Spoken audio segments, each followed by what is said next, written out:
Hi, Osheen here with 4 stories to share with you. If you're interested in the mysterious world, then you've come to the right channel. If you enjoy the video, don't forget to like, share, and subscribe to my channel. Now, let's move on to the story.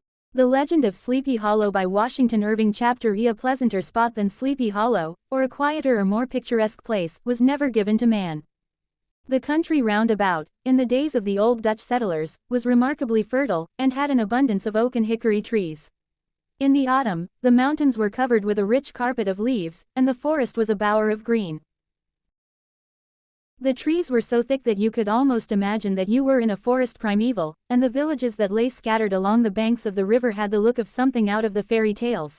The village of Sleepy Hollow is situated at the base of a mountain, which rises abruptly from the river, and it is surrounded by low, rolling hills. The stream that flows through the village is a bright, clear brook, and it is one of the most beautiful in the state. The inhabitants are a peaceful and contented race, and their habits and manners are in perfect harmony with the lovely scenery around them.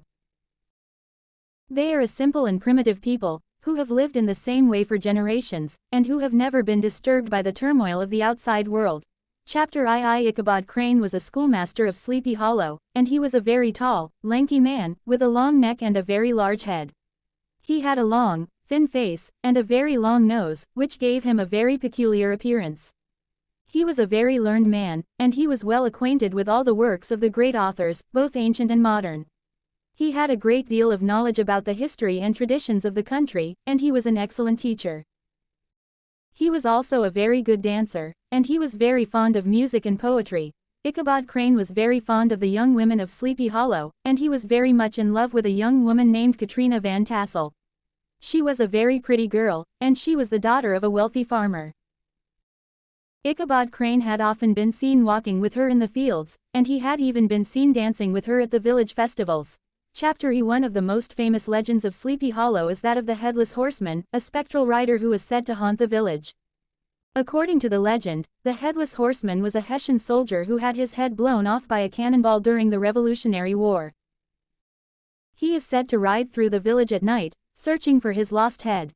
The story goes that Ichabod Crane had been attending a party at the Van Tassel's house, and he had been very much in love with Katrina Van Tassel. He had been very attentive to her, and he had even danced with her several times. After the party, he had left the house very late at night, and he had been riding home on his horse. As he was riding through the dark, wooded area, he suddenly saw a figure on horseback coming towards him. The figure was dressed in a dark cloak, and it had no head. The Headless Horseman was said to be carrying a pumpkin in his hand, and he was said to be searching for his lost head.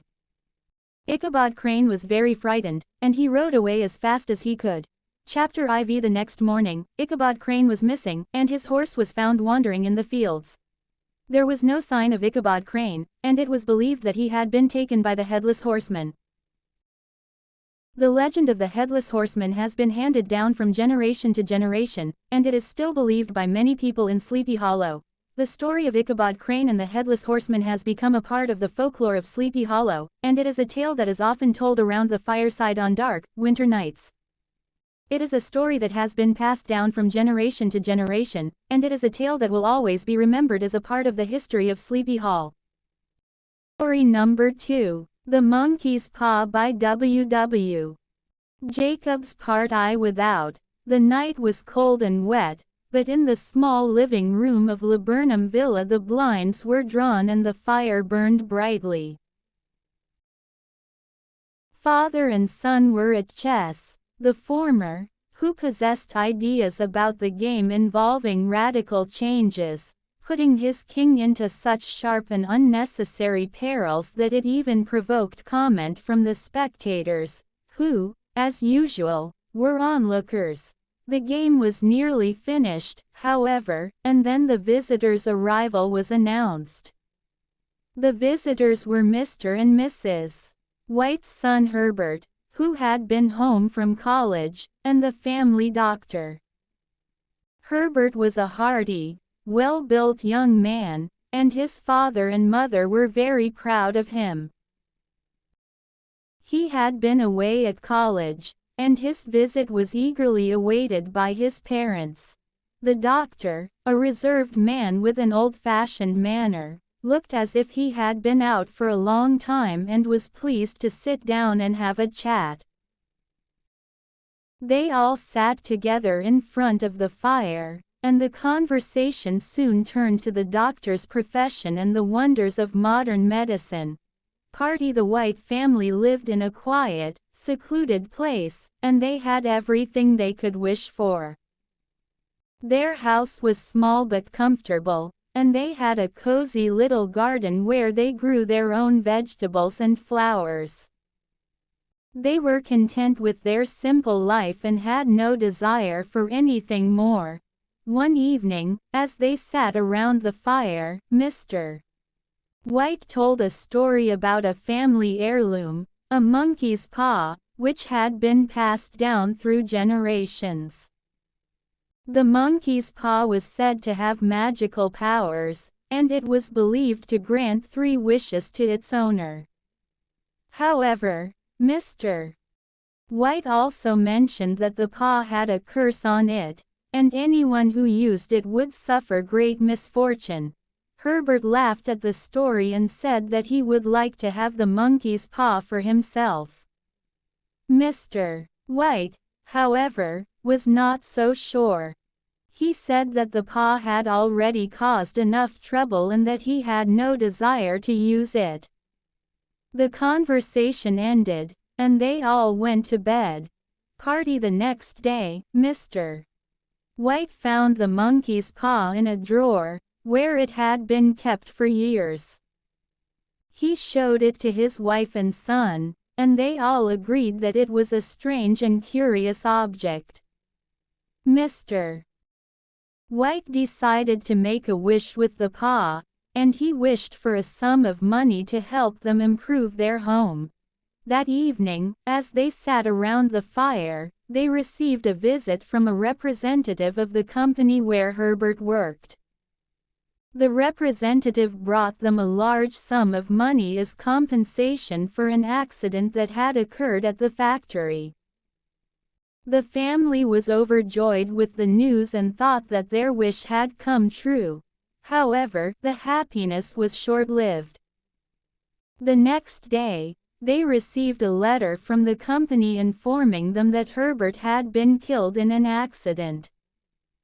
The family was devastated, and they realized that their wish had come at a terrible price. In their grief, Mrs. White demanded that Mr. White use the monkey's paw to bring Herbert back to life. Mr. White was reluctant, but he eventually agreed. He made the wish, and soon after, they heard a knock at the door. Mrs. White rushed to open it, but Mr. White, fearing the consequences, tried to stop her. When Mrs. White opened the door, there was no one there. They were left with the eerie silence of their empty home and the realization that their wish had only brought them more suffering. The monkey's paw was eventually burned, and the family was left to deal with the consequences of their desires. The story serves as a cautionary tale about the dangers of tampering with fate and the consequences of making wishes without considering the cost. Story number 3, The Turn of the Screw by Henry James. The story begins with a group of friends gathered around a fire on Christmas Eve. One of the guests, a young governess, recounts a ghost story that she experienced while working at a remote country house. She begins by describing the circumstances under which she came to take the position of governess at Bly, a country estate. The governess is hired by a wealthy man who is determined to remain uninvolved in the upbringing of his niece and nephew. He leaves all responsibility to the governess, who arrives at Bly and is introduced to the children, Flora, a 6-year-old girl, and Miles, an 8-year-old boy. The governess is charmed by their innocence and beauty but soon begins to sense a disturbing atmosphere in the house. The governess is introduced to the housekeeper, Mrs. Gross, who informs her about the previous governess, Miss Jessel, and the previous valet, Peter Quint. Both had died under mysterious and scandalous circumstances. The governess learns that Miss Jessel and Peter Quint were believed to be involved in some form of corruption and that their presence still lingers in the house. As time progresses, the governess begins to see ghostly figures that seem to be Miss Jessel and Peter Quint. These apparitions are unsettling, and the governess becomes increasingly obsessed with the idea that these spirits are trying to corrupt the children. Her fears are compounded by the children's strange behavior and their reluctance to discuss the ghosts. The governess becomes convinced that the children, Flora and Miles, are being influenced by the malevolent spirits of Miss Jessel and Peter Quint. She believes that the ghosts are trying to take control of the children and that their innocence is at risk. Her suspicions lead her to confront the children and question them about the apparitions, but they remain evasive and unhelpful. The governess's mental state deteriorates as she becomes more isolated and obsessed with her mission to protect the children. Her interactions with Mrs. Gross become strained, and she feels that she is losing control over the situation. The ghosts continue to haunt her, and she becomes increasingly paranoid. The governess's fears come to a head when she witnesses a confrontation between the ghosts and the children. The final confrontation is intense and dramatic, leading to a tragic resolution. The governess's attempts to protect the children are ultimately unsuccessful, and the story ends with a sense of unresolved tension and ambiguity. The governess's narrative concludes with a dramatic and ambiguous ending, leaving the reader to question the true nature of the ghosts and the governess's sanity. The story is a classic example of psychological horror and explores themes of innocence, corruption, and the supernatural. Story number 4. The Lottery, by Shirley Jackson, is a powerful and unsettling short story that critiques social norms and human nature through a chilling narrative. Summary of The Lottery. The story is set in a small, seemingly idyllic town with a tight-knit community. It takes place on a warm summer day, adding to the contrast between the cheerful atmosphere and the grim events that unfold. The townspeople gather in the square for the annual lottery, a tradition observed with ritualistic seriousness. The community members are friendly and chatty, creating an appearance of normalcy. The lottery process: each head of the family draws a slip of paper from a black box. The box is old and worn, symbolizing the ancient and unquestioned nature of the ritual. Most slips are blank, but one has a black dot. The draw: the Hutchinson family draws the marked slip, meaning Tessie Hutchinson, a member of that family, is selected. The townspeople, including Tessie's own family, prepare for the final, gruesome part of the ritual with cold detachment. The outcome: Tessie protests, but the townspeople, who had previously been her friends and neighbors, turn on her. They stone her to death, revealing the dark and barbaric nature of the tradition.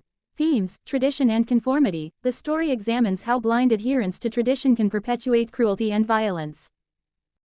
The townspeople follow the lottery ritual without questioning its purpose or morality. Human nature: Jackson explores the capacity for brutality hidden beneath the surface of normal social interactions.